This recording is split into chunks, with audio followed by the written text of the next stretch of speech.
on birth control since 15, like would take it like religion, you know, and obviously, you know, I was always pro-choice, and it's interesting because, you know, I was always like, it's up to you, you know, but you always have a little bit of a different perspective once you're actually in the position. He's like, no, but that can't happen, just kind of like statistically speaking. But then, sure enough, it did. You know, we got back home, took the test, and it was positive. First thing I did was like put in my girls' chat, like, so this just happened with a photo, and then called Planned Parenthood. They were like, okay, our next appointment's next Friday. Boom, boom, boom, boom, boom. Here are the details. A lot of women that have gone, you know, find themselves in this position, like, oh shit, either I'm gonna become a mother now, or do like this horrible thing, you know, an abortion. Then I'm like, I mean, what do you know about that horrible thing? It's like, oh, I don't know. Yeah. Then I'm killing. You know, it's like, what's the process? You know, I studied bio for 2 years, my first 2 years. So I was like, and I'm already coming from like a nerdy perspective. I was like, it's gonna be okay. Yeah. But yeah, I think just really kind of like helping one another out, especially women. Like, this isn't something that we're taught in school. We're probably not talked about at home. Like, guys are pretty lost with it. They're just like, don't want to deal with that, you know, whatever it is. And I'm like, you know, it's almost like if you've been through it and you feel comfortable to share your story. Yeah.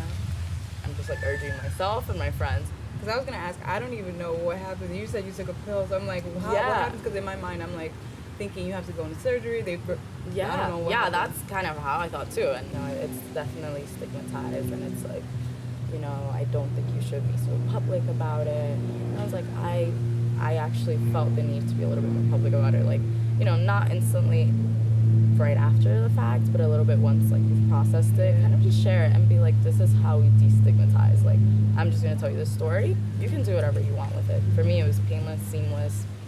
Went to get blueberry waffles at Denny's after, like that, you know, like that.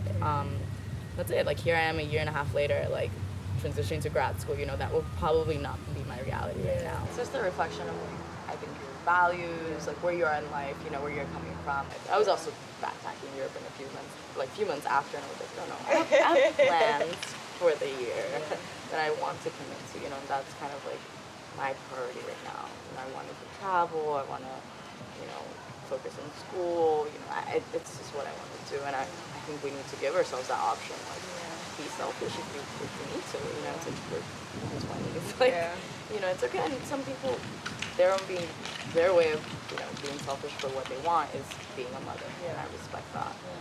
But it was just not where I was at, not financially, not emotionally, not in any way. And how did you kind of work through that? You need to trust your intuition. I think like something about women is like we're just naturally intuitive, and kind of sometimes society tells us like, no, don't listen to that, you know, whatever it is, not just about abortions, anything. You know, from self-esteem to sex, and what I want to do career-wise, you know, we're kind of pushed against the wall a lot of times. And I think trust your intuition. I think more often than not, you yourself know what you want and need. And sometimes not everybody's gonna understand that. You know, not everybody has the background story. You know, who you are. You know, not everybody sees the visions that you want for yourself. You know, so at the end of the day, you have to trust yourself. You know, even if, you know, sometimes you're going against the current. You know, for whatever reason, you know, you're going against the current, but you need to trust yourself and kind of honor that space. I think that's all I have to say. You know.